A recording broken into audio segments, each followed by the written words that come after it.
Hey guys, welcome back to my channel. Today's video is the first in a series of videos that I announced in my most recent State of the Channel video, where I will be focusing on camping and the outdoors. There are two main reasons that I want to start bringing this onto my platform more often. The first reason is that self-defense isn't an end in itself. It's a means to allow us to enjoy our lives safely and responsibly. The second reason is that camping, similar to competition shooting or a dry fire, helps us to practice and refine gear and skills that could be helpful in a bad situation, but doing that all in a fun and low pressure environment. With that in mind, enjoy the video. To the channel, in this week's video, I want to walk you guys through what our camping setup is like out of the back of our truck, some of the things that we've kind of added more recently, and some of the things we're definitely going to plan on and hope to add in the future. So first things first, this is our Toyota Tacoma we got in 2018.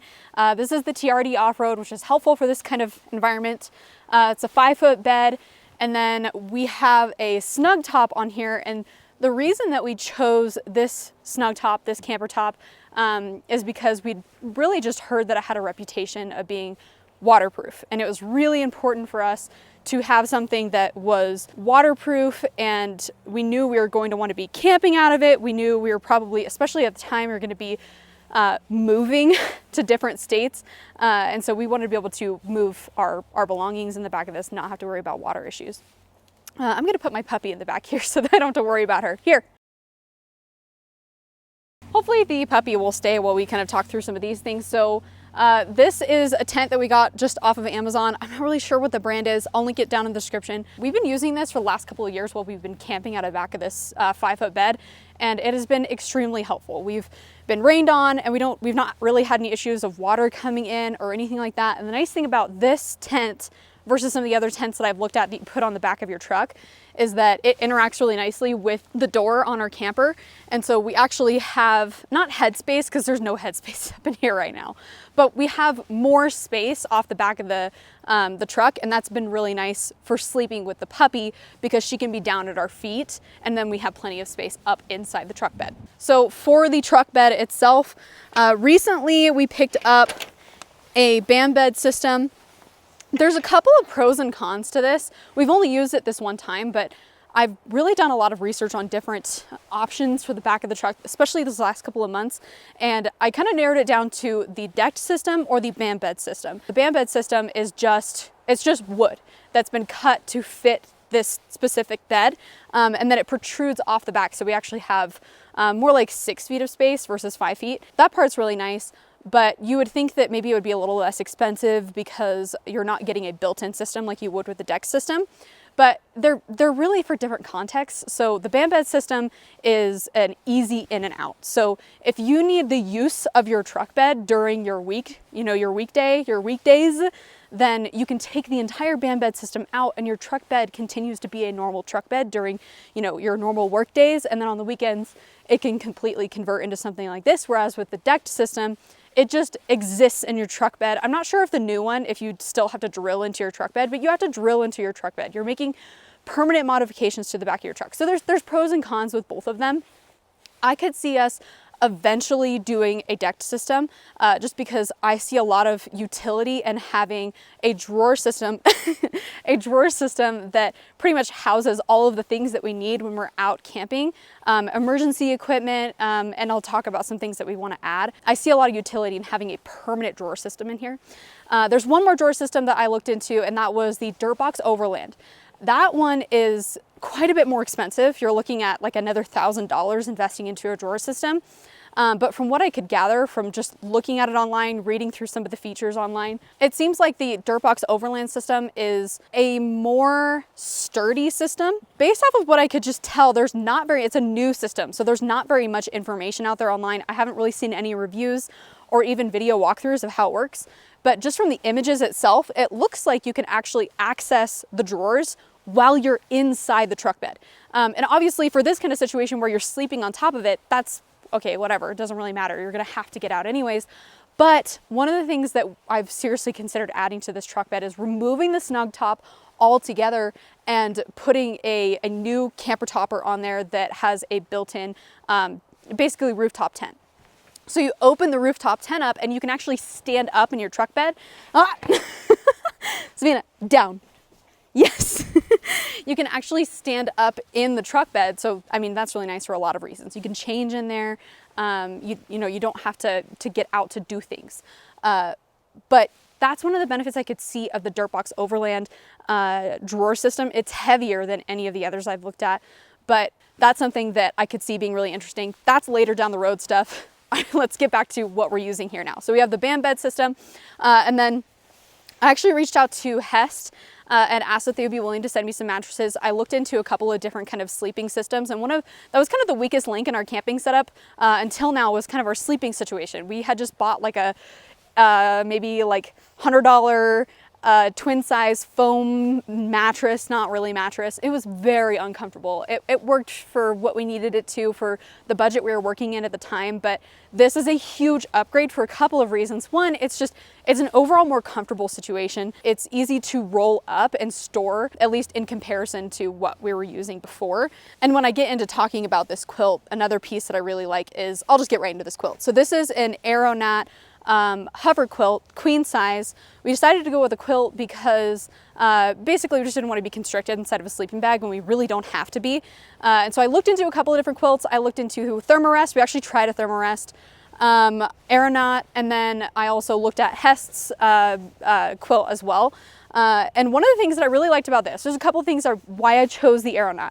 And full disclosure, Aeronat did send this to me, but I did kind of all this research, narrowed it down, and then I actually reached out to them and said, hey, I'm going to be purchasing this. If you want to send it to me, that would be helpful, because there's a lot that I'm kind of looking into getting for this whole system. So it's always helpful when other brands are willing to send me something. But just for clarity, I sought them out on my own. I did my own research, that kind of thing. So one of the things that's really nice about this is that it has little toggles on the side. And so I can actually attach on a little rope, and then I actually run it underneath the mattress between the band bed system and the mattress. I actually have two mattresses here. So this one is the foamy wide, and then this is just the standard width. And it actually fits literally perfectly in the back of this truck bed above the wheel wells. And so I have the little toggle system here, and I can run it under the end of this quilt and also the middle of the quilt without having to lift up the whole mattress. I can just reach under each individual mattress. So I chose the hover quilt because I can put the toggles on there. It's a way more fun color than any of the other ones I looked at. I think this color is super fun. I think they have more fun colors coming out.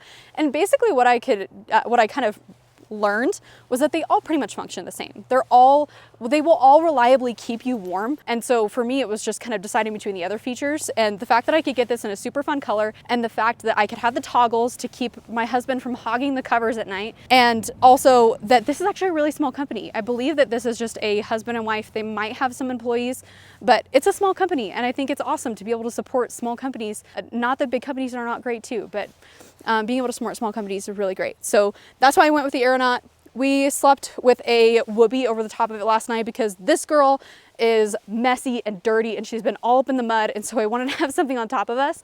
And I actually got too warm last night. I slept in wool sweatpants and a wool sweatshirt with this hat on, and I ended up... Okay, fine, sit. Good girl. Oh my goodness, are you such a good girl? Can you shake? Anyways, so I actually got too warm last night, and I really actually liked having the whoopee on top of this hover quilt, because basically what I did was, I took off my hat and I took off my wool socks, and then I pushed the quilt down off of like my upper torso, and then I just brought the whoopee over the top of me. So, you know, without the whoopee, I would have just been either cold or too warm. And so yeah, scooting the quilt down on my lower half and then just having the whoopee on top was really nice. As far as the other things in here, okay.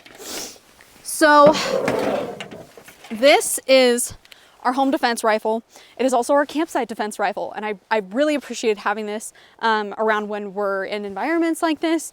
Just a couple of features on here. We have a suppressor on here, a nice really bright light. And then a lot of people always ask what this is. It is a Lunar Concepts Hot Pocket.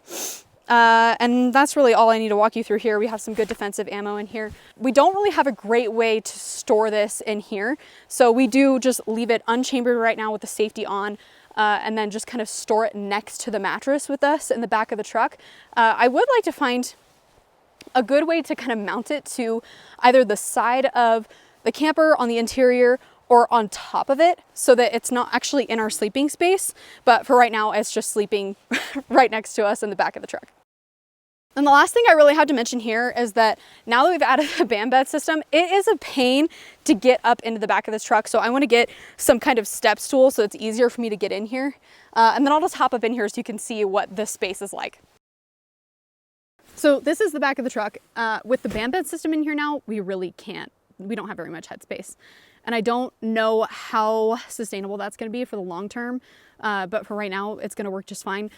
We both woke up quite a bit last night, and I think it's actually because of the headspace. We just felt kind of crammed from top to bottom.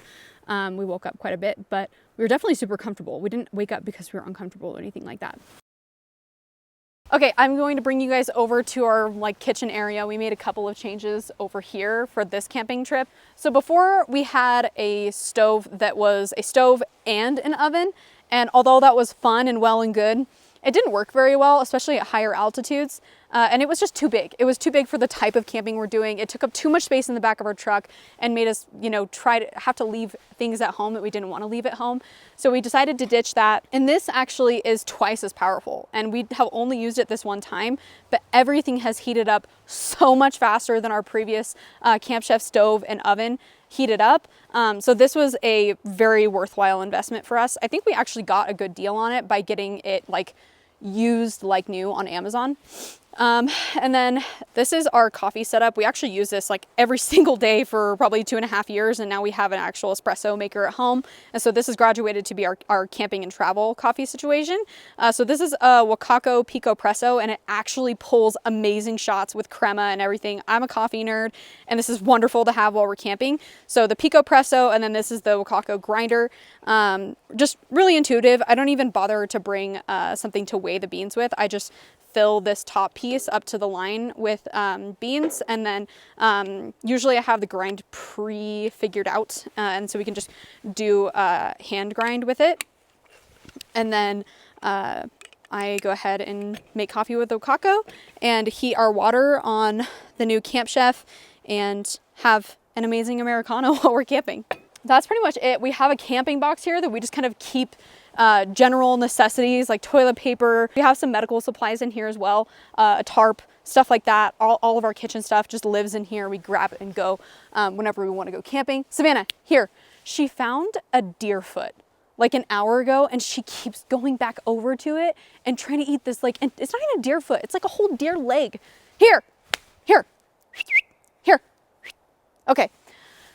Lastly, we picked up this couch chair thing, and I wouldn't say it was our most practical purchase, but we wanted to be able to sit next to each other and have the puppy sitting with us. Up, yes, sit, down,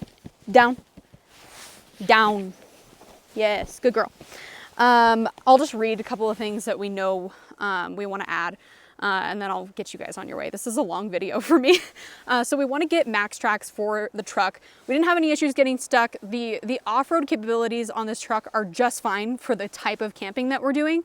But I like the peace of mind, the idea of having some MaxTrax in case we get in some really soft ground. We don't really have any other way to get ourselves out. So I like having that as a backup just in case. We need to add a shovel. Why don't we have a shovel? We need an axe. We'd like to add a saw. And I would like to have some kind of overhead light, something that I can put on a pole and kind of put up a little bit higher, 6 to 10 feet in the air. Because yesterday we were going to our campsite and we got there. It's a 3-hour drive, and the road was closed. So we had to pivot and find somewhere else to camp. The second spot that we went to, road closed. And so it took us an extra 1.5 hours to find our camping spot. And by the time we got here, it was already getting dark. So we were making dinner, setting up camp in the dark, and that was just fine. We had headlamps and stuff, but it would have just been so much easier and nice if we'd had an amber light above us, kind of illuminating the whole space. And we got here and everything's soaking wet. There's wood all around us, but all the wood is soaking wet. And although we can and did start a fire with wet wood, it was not very much fun, and it took a long time, and it wasn't a great fire.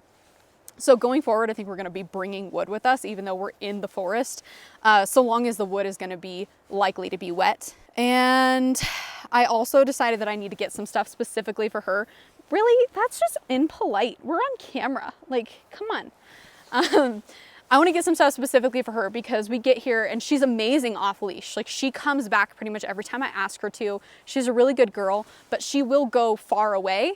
And there was quite a few times last night where we just couldn't see her, and she'd come back, but I didn't know where she was exactly. And so I want to get her like a reflective vest, possibly something that has some like glow in the dark features on it. I have an AirTag for her, but she destroyed her AirTag collar, so I need to get her a new collar. I just like the idea if she did get too far, I'd want to be able to find her. But that's pretty much it. I'm sure that was kind of a long walkthrough, and I might have lost you halfway through, but if you're still here, thanks for hanging out. I'm excited for how this might evolve. It already has evolved quite a bit. And yeah, thanks for watching, and we'll see you in the next video.